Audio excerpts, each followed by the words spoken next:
Então, gente, agora a gente vai entrar propriamente dito nas nossas propriedades coligativas, certo? A primeira propriedade coligativa que a gente vai ver é a tonoscopia. O que significa tonoscopia?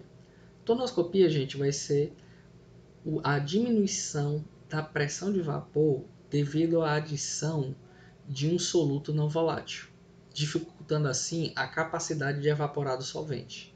Então, existe uma lei chamada Lei de Raoult, onde a pressão de uma solução ela vai ser a pressão do líquido puro vezes a fração molar, esse 2 aqui significa do solvente.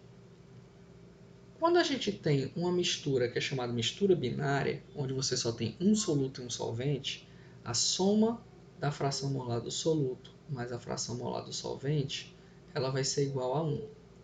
Se eu isolar o x2 nessa equação e substituir de volta aqui, a gente vai ter que a pressão de vapor nova do líquido vai ser igual à pressão do líquido puro vezes 1 menos a fração molar do soluto.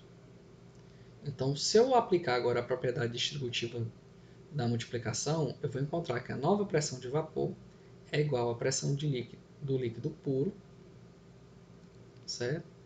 Menos x1 vezes a pressão de vapor do líquido puro. Então, se eu isolar, passar esse termo agora para o outro lado, eu vou encontrar que a fração molar do soluto vezes a pressão parcial do líquido puro vai ser igual a pressão do líquido puro menos a pressão nova de vapor. Então, a fração molar do líquido puro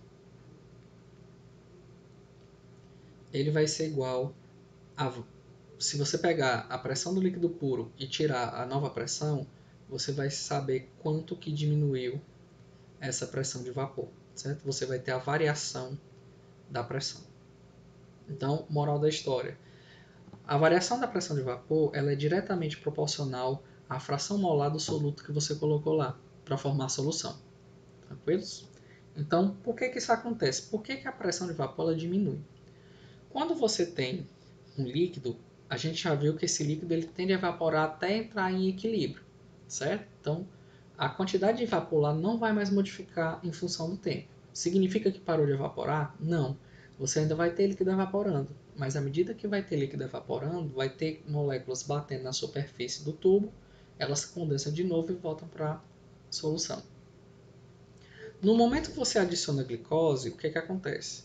As moléculas do soluto elas são muito atrativas para as moléculas do solvente. Então, o solvente ele, é como se ele ficasse intertido com as moléculas do soluto e ele perdesse o interesse de evaporar, devido à presença das moléculas de soluto lá. Então, o fato de você perder moléculas na fase de vapor vai fazer, consequentemente, que você diminua essa pressão. Agora a gente vai entrar na nossa segunda propriedade coligativa, que é a ebulioscopia. A ebulioscopia nada mais é do que a diminuição da temperatura de ebulição.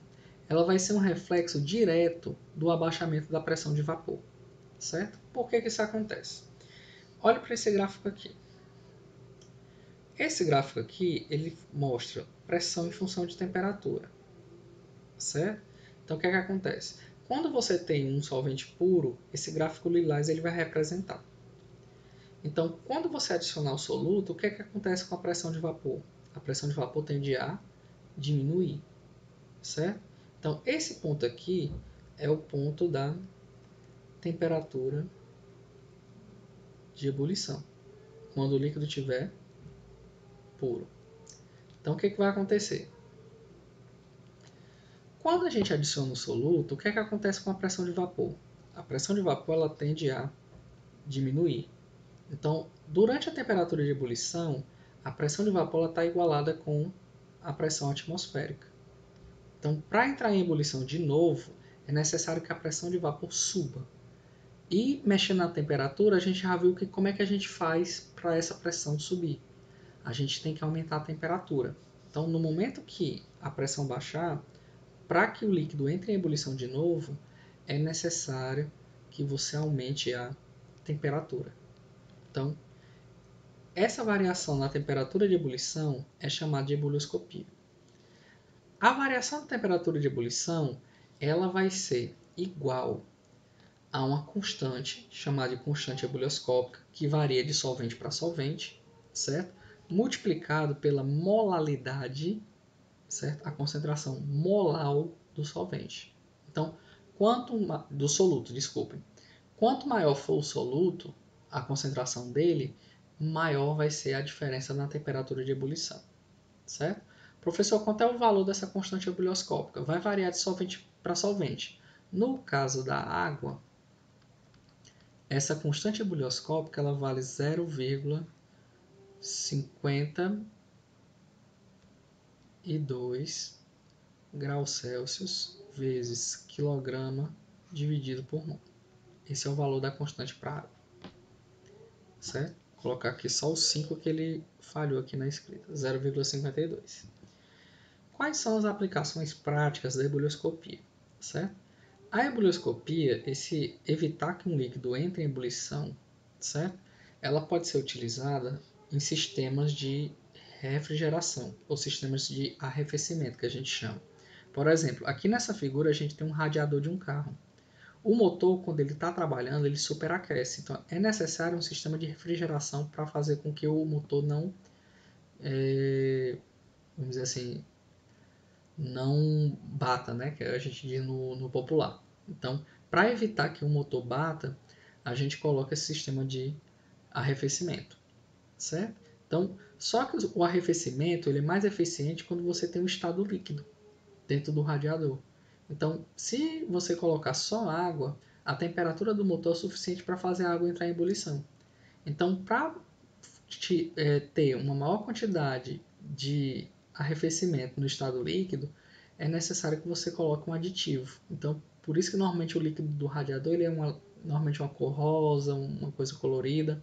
É justamente o aditivo para evitar que essa água entre em ebulição e vai melhorar o sistema de refrigeração do motor do carro. Agora a gente vai ver a terceira propriedade coligativa, que é a crioscopia. A crioscopia ela nada mais é do que o abaixamento da temperatura de congelamento, certo? Também provocada pela adição de um soluto. Então, para que haja o congelamento, é necessário que as moléculas elas adquiram uma geometria específica. No caso das moléculas de água, o que vai formar a estrutura do gelo são as ligações de hidrogênio.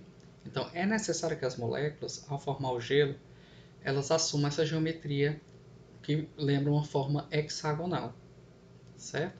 Então, para que isso ocorra, é necessário que o sistema se organize. A variável responsável pela organização das moléculas é chamada de entropia. Entropia significa desordem do sistema. Então, quanto maior for a entropia, mais desorganizado ele vai ser. Com relação a como é que a temperatura vai influenciar a entropia. Se você aumenta a temperatura, as moléculas ficam mais agitadas e, consequentemente, o sistema fica mais desorganizado, aumentando sua entropia. Para organizar e formar a estrutura do gelo, é necessário que o sistema se organize. Então, é necessário que a gente faça o que com a temperatura? Diminua.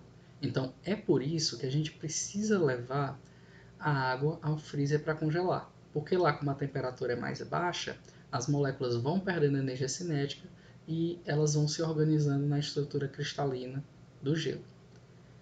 O que acontece quando a gente adiciona um soluto no solvente?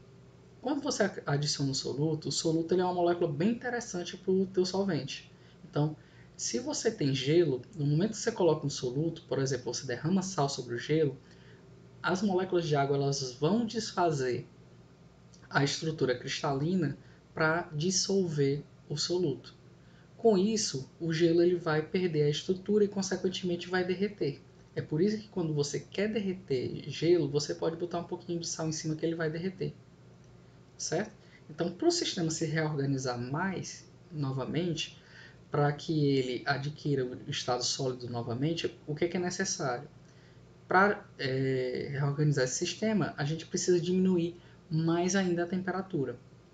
Então, é assim que você vai fazer com que uma solução congele, com a temperatura mais baixa do que da solução pura. Então, Essa diferença das temperaturas de congelamento, ela vai ter uma fórmula semelhante à da biblioscopia. Vai ser uma constante vezes a molaridade da solução. Essa constante ela vai depender também da estrutura do solvente, certo? No caso da água, a constante crioscópica vale 1,86 graus Celsius vezes quilograma vezes mol a menos 1. Então, esse é o valor da constante crioscópica da água.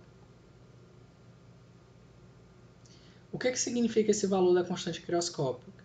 Significa que para cada 1 mol por quilo de soluto presente na solução, a temperatura de congelamento ela baixa 1,86 graus. Então, essas propriedades coligativas, no caso da crioscopia, ela pode ser empregada para várias utilidades. Por exemplo, em países onde neva muito, onde você não pode ter neve sobre o asfalto para evitar algum tipo de acidente, o que é que o governo faz? Ele pega caminhões com sal e o sal vai derramando na pista. No momento que o sal for derramando na pista, vai ocorrer o efeito crioscópico e com isso o gelo vai derreter e vai escoar para o lado da pista, certo? É também utilizado, a gente utiliza isso para refrigeração de bebidas. Então você pode pegar o gelo, coloca um pouquinho de sal em cima, o gelo começa a derreter um pouco e você coloca a bebida. Em torno de 5 a 10 minutos, se você colocar a bebida nessa solução que você preparou colocando sal e gelo, a bebida vai estar praticamente congelada.